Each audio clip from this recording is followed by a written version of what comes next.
so good.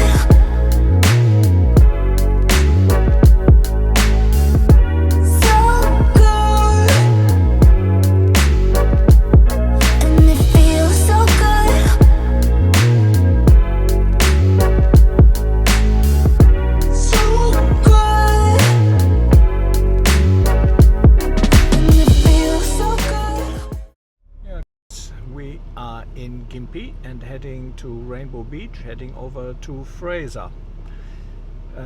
Bit of island hopping on this trip after 5 days at Morton. If you haven't seen that video series, make sure you check that out. Now Fraser for a few days.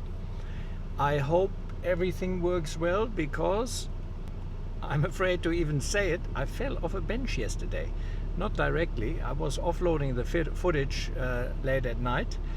Had sitting on a long bench, having my box behind me, swinging over, want to get up, step on that box, lid slides, I fall over, 3 cameras actually in my hand, held that cameras up, and I think I cracked a rib, or at least bruised it fairly nicely.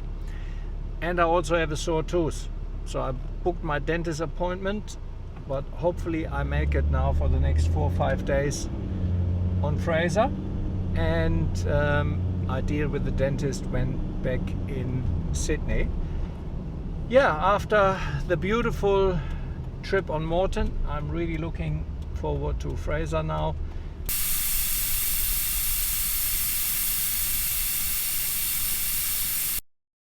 It was time for in-skip point.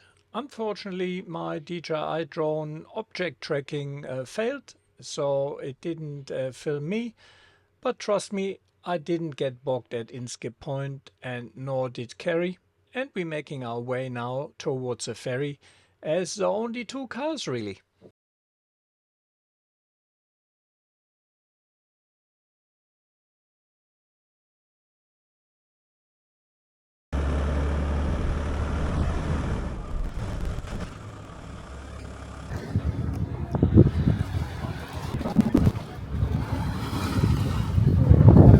How are you, mate?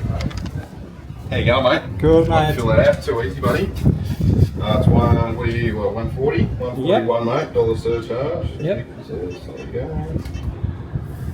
There you go, buddy. I'll just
Fraser. Full high tide now, so we have to take the inland track and yeah, make our way towards the eastern beaches for tonight. And yeah, we shall see. I just spoke to Scottie from Southern Sky Imaging, and he mentioned that the beaches are very chopped up, very hard to read, so we shall see. And yeah, now we're heading inland, which I already feel here. The vibration is very good for my rib. Not so, but all part of the fun. As you can see, I can feel the road here. At least it makes me feel like in the desert, because I think you can hear the corrugation, or actually to and from the desert, and well, nowadays also in the desert at some tracks. Southern part of the Hay River, for example. Yeah, it is a bit rough. bypass track is pretty shitty, so we decided to do the beach. I don't know what they're doing here. Certainly parking where they shouldn't park on the foreshore.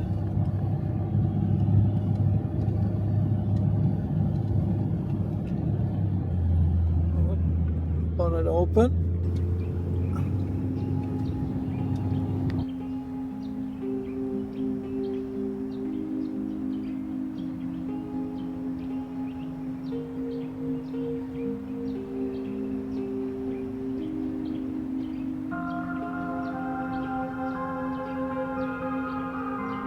It was fantastic to be back on Fraser Island, and ticking off both Morton and Fraser in one trip was something I had on my bucket list for a while. We arrived on Fraser relatively late in the day and lost some time because we had to take the inland tracks.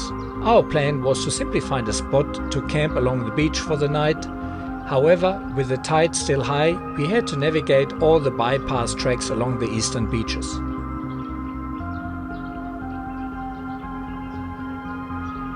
We made it just past Poyongan Rocks and then found a nice tucked away campground behind the dunes. It was time to set up camp and get some dinner on before it's gotten dark. I'm still using my Austrail bunker. While far from perfect with a lot of shortcomings, it is at present still the best camper stretcher solution out there, unfortunately. Maybe one day I create my own one which does not have all the shortcomings, but I really love the camper stretcher idea in general, and it's just very comfortable. Yeah, last night on Morton Island, today on Fraser. Again, cooking. Got to charge that tomorrow. The old power unit, and today fresh broccoli, chicken, and a little bit of rice left over, I heard.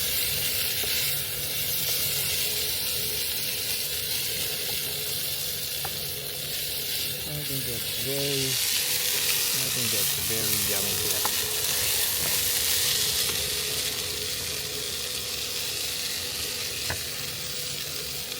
I haven't seen too many nuts.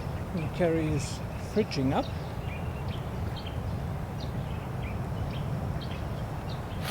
Old fridge.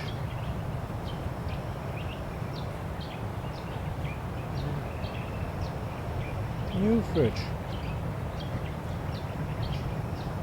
I don't know much about it. Haven't heard anything negative. So that's cold shit. 11.5. Nice. Yeah, what? The battery? That's low. Yeah, That's empty. I think this one was connected. I reckon this one's pretty Oh, but you're driving the whole time. Gotta have another issue. I still think there's something with your batteries. Yeah, there's something wrong there. It should be jumping. That's what I got to eat. 11.6. It hasn't changed much.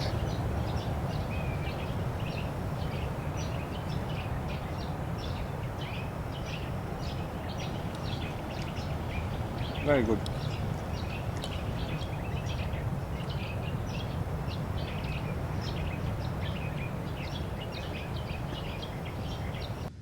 Last night Morton Island, tonight Fraser Island. Really can't complain. Few mozzies around here in winter, I have to say, and see them all circling. Gonna put some mozzie spray on. Yeah, reasonably long day, and didn't make it up as high. We initially thought we would camp at Elie Creek, but yeah, would have then set up in the dark and cooked in the dark, so we just stopped by here. Tomorrow morning we're heading on. I wanted to quickly discuss the name of this amazing island. Having lived in Australia for over 25 years and been on the island 10 plus times, I've mainly referred to it as Fraser Island, and that's what feels most natural to me most of the time. Fraser recently changed its name to Gari, and that is perfectly fine with me. Everyone should be able to call it whatever they prefer or are used to. Whether it's Fraser Island or Gary, at the end of the day, it's not about politics or correctness, but simply a matter of personal preference. Maybe Gary will become more familiar to me down the line and I'll also switch to it. For now, Fraser Island, it's where my heart lies. Still love that old lantern, available in my Amazon store. Yeah, still using that, and I really love that light. You have this yellow light which I use most of the time, and it lasts ages. And then you also, you can adjust it. Then you have also bright white. Just is super solid. It's not the lightest, so it's fairly heavy, but a big battery in just good quality, all metal. So yeah, that is a very good product. You can use it as a battery bank as well for your phone if you choose so. I've never done that, but yeah, USB-C charging, USB-A if you want to charge something from that battery, and it is a big battery. I use the old lantern every night on this trip and I did not need to recharge it. If you'd like to purchase one of the lanterns, please use my referral link in the video description and help me out. Good morning guys. Fraser Island, first morning. Very good night's sleep, went early to bed. Gary sorted out some of his battery issues, everything. He bypassed now the second battery, so everything is running off the second battery, not the first auxiliary. We'll see how that goes. Yeah, good night's sleep. In comparison to Morton, we are on the East Coast here, and it is very dewy. Everything is wet. Let me show you here. On Morton we pretty much had zero dew, so that is interesting to see. Still using my old lantern here, and let me show you the beach where we camped.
Good morning. Morning. How's the battery holding up? It's down. Yeah, but as long as it's still running. Yeah, it's still running. Oh, good. Yeah, after a full day of charge now. I'm going to freeze one of them later on, but I didn't want to do that overnight. Yeah, oh, good. Yeah, I'm on my time-restricted eating, so I don't have brekkie. But if I see Carrie cooking up a storm, jeez. Need to level. Look at these. Fresh food, muesli, it's a full banquet here. Banquet. Unbelievable. Unbelievable. As I mentioned before, these blankets, 2 of them now, always live in my car. They are so handy for additional warmth, for the dew collection. Just, yeah, brilliant. I can't believe that I lived so many years without it. I also have the Mountain Design down blanket, which is super warm, so that I keep in the car for desert trips. I actually put that in my sleeping bag on the very cold nights, but because it's down, it defeats a little bit the purpose of absorbing the moist from the condensation, because the down gets wet, takes longer to dry. The Neki is plastic, so that dries very quickly And yeah, that's why for a stretcher for dew condensation I would take one of these synthetic blankets. If you really want warmth, then carry one of the down blankets. And again, they're packed so small, I reckon you can always have one in the car. Nothing worse than freezing, that's for sure. But fortunately on Fraser, no chance of freezing. Running the inverter now, the red arc inverter. Charging that battery here now. It's the old power, which I'm induction cooking with for the past 6-7 days. So far, pretty good. I mean, it just works, so I haven't had any issues. And Red Arc Alpha battery is providing the juice now. Here we are. And yeah, I'm discharging now with 34 amps, which goes into the old power battery. And then as soon as I'm driving, I'm charging with 70 amps. So far, the fan here has worked. I haven't seen any throttling, because otherwise that's a 50 amp charger, 25 amp charger, and usually the 50 amp charger only provides 50 amp for 10 minutes, then it throttles down. But RedTech here provided me this charger, and so far, yeah, that works brilliantly. All that fresh water coming out here, it's just nuts. It's a bypass. This is why you need to be cautious when driving at high speed on the beach. River inlets can have significant washouts that require careful navigation. Higher up the beach, washouts are bigger, but there's less salt content in the sand and water. Salt water rusts the car, so I try to avoid it as much as possible. Our next quick stop was Elie Creek, where Carrie wanted to fetch some water. It was early in the morning, so we didn't feel like swimming. Early mornings are actually the best time for Elie Creek, because you can enjoy it without the big crowds. Only one other car was set up. It's always interesting to see how the Elie Creek exit changes from year to year, but I didn't notice too much difference from last year. Let me show you a quick snippet from last year to give you an idea how busy Elie Creek can get and if the river outlet has changed. Comparing it to last year, you can see that Elie Creek has changed direction and moved further inland before reaching the sea. It's now much closer to the tree line, with little sand remaining towards the west compared to last year. We have low tide now, which is perfect. Elie Creek should not be crossed at high tide if you can avoid it.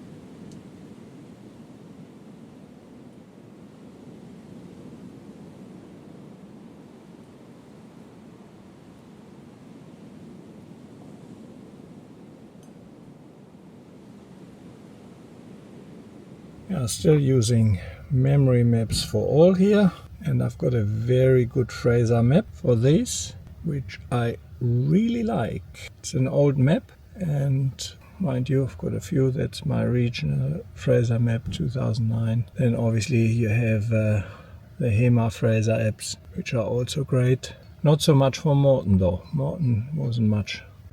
There aren't many places in the world where the beach at low tide becomes an airfield. Here, signage marks designating landing areas, making it a truly unique experience. Yeah, we're on Worali Road, heading towards the western beaches. I think we're gonna have a quick stop at Lake Alone and see whether we see the turtles. I have to say, it is not ideal here for my rib. Oh. All that movement is aggravating. It's quite a variety of different forests here on Fraser.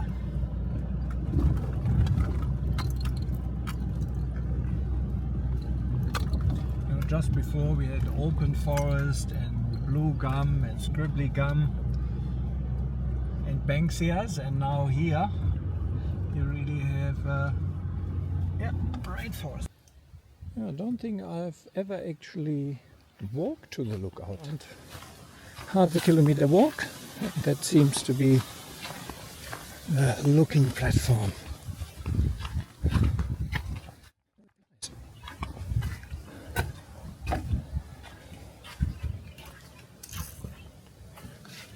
Yeah, well worth the walk, I reckon.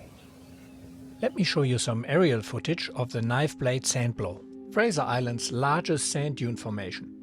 Stretching approximately 2.8 kilometers long and 1.3 kilometers wide, this massive sand dune is created by wind blowing sand inland, engulfing vegetation in its path. Located just north of the Mahino shipwreck, it's a stunning stop on the Northern Forest Scenic Drive. I definitely recommend doing that walk.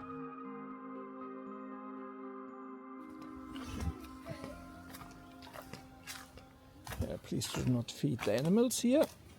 Yeah guys, behind me is Lake Alum, one of the perched lakes here on Fraser Island. Means it sits on top of the water table. It doesn't have a connection to the underground water, and one of the special things here is it has tons of turtles. So let's have a look whether we can find some of the turtles here at Lake Alum. See the little heads sticking out? There.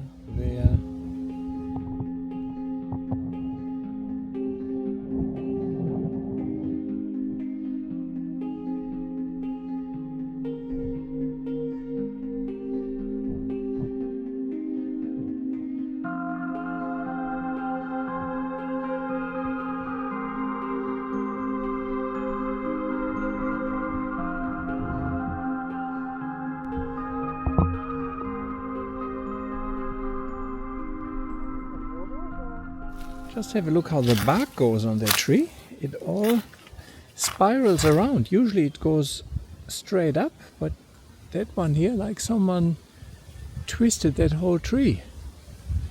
A bit hard to see with the sun here. But have a look here. Here we have some of the ancient trees on Fraser Island. It's marvelous that these giants have survived the logging era.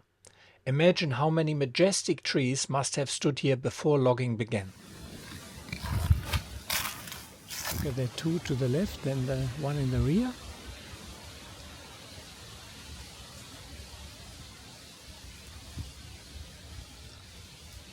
And now look at this bark here and how straight that tree is. There is no branch until the very top.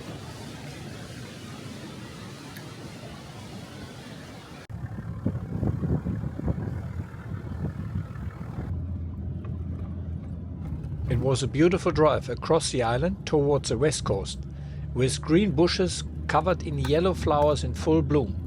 Do you know the name of this bush? Let me know in the comment section.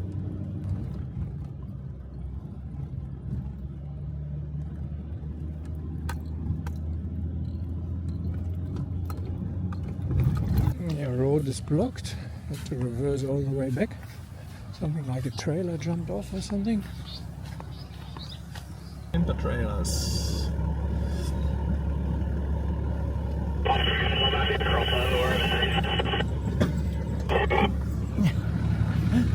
No,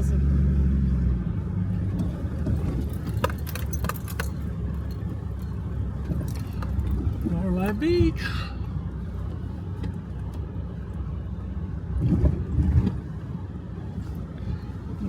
Unfortunately, that is the perfect camp spot. These guys are there.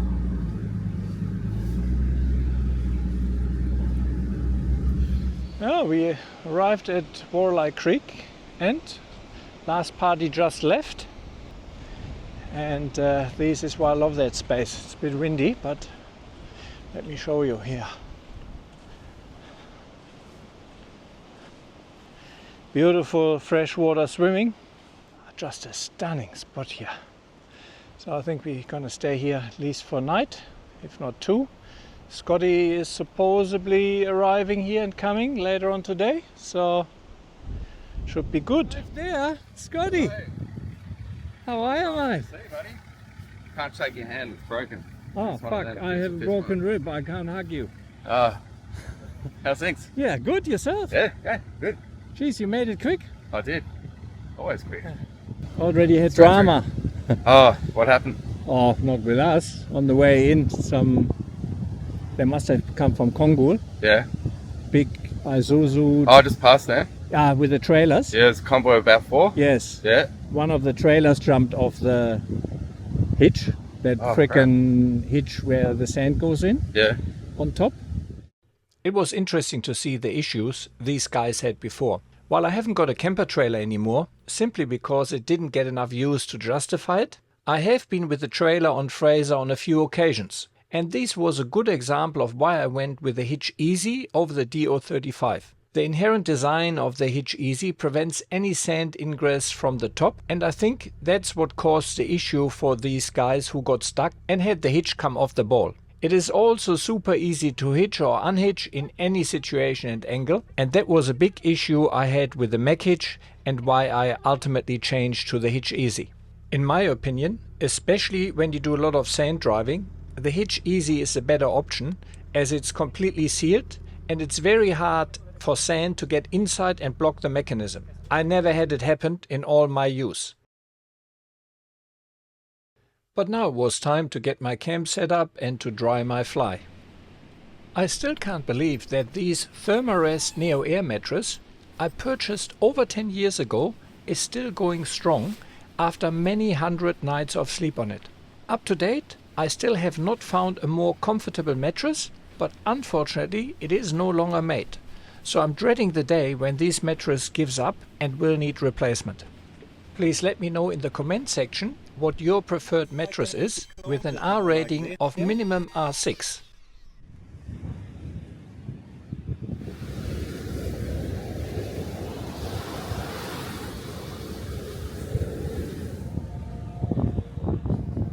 Scotty's workstation.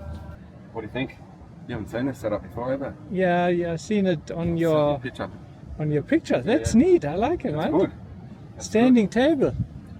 Yeah, for ages I just wanted, because this is my sort of hub of power Yeah. management, the 12 volt and 240. Yeah, I used to have a table and it just wasn't good. And I just wanted this quick, easy setup. So now I've built this. This is just like 7mm ply. And I coated it, sprayed it with that sticky glue stuff, put some carpet on it, and it just, so now, yeah, just unclip those. These stay on it, the chains, but they can come off, and I just put it in here with my table. You're in and out. Oh, okay, neat. Yeah, which neat, is a neat, great neat. idea Yeah. for, and they're velcroed on. So when it's windy, or if you're in the Simo or somewhere like this, where Yeah. if you drop a micro SD card on this Never gonna find that ground, again. it's sayonara. So Nice.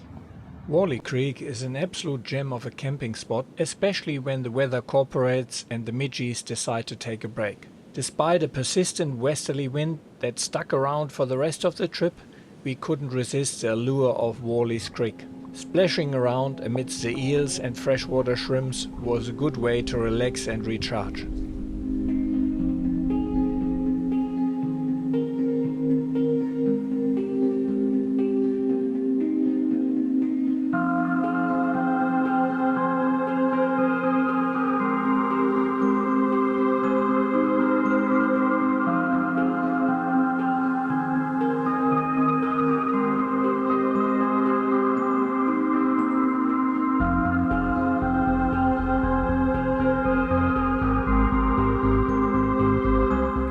Scottie offered to take a few drone shots of me driving my car. As a solo content creator, that's something I can never get, so I gladly accepted.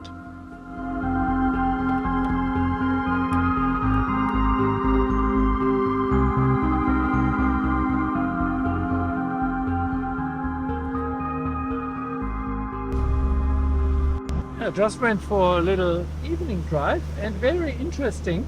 The dingoes, never seen that. The dingoes go into the banksia trees and get the big banksia flowers, rip them off the tree and lick the pollen off it. Never seen that before. Quite interesting. He did that with 3 or 4 of that big bottle brushes, you know? Very interesting.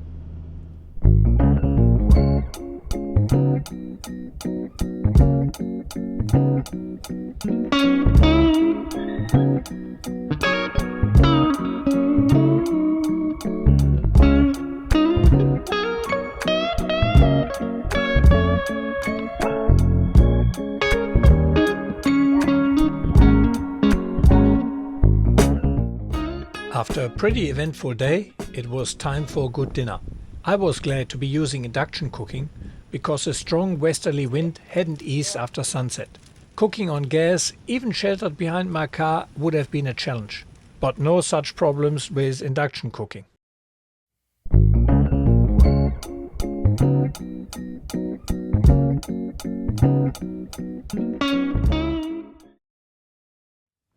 So guys, thanks for watching. I hope you enjoyed the video. Please keep in mind this is a self-funded channel, so I would greatly appreciate if you could help me out by sharing, liking and subscribing. And if you can, please consider head over to Patreon or buy me a coffee, and with the equivalent of a cup of coffee or two per month, you can really help me making these videos.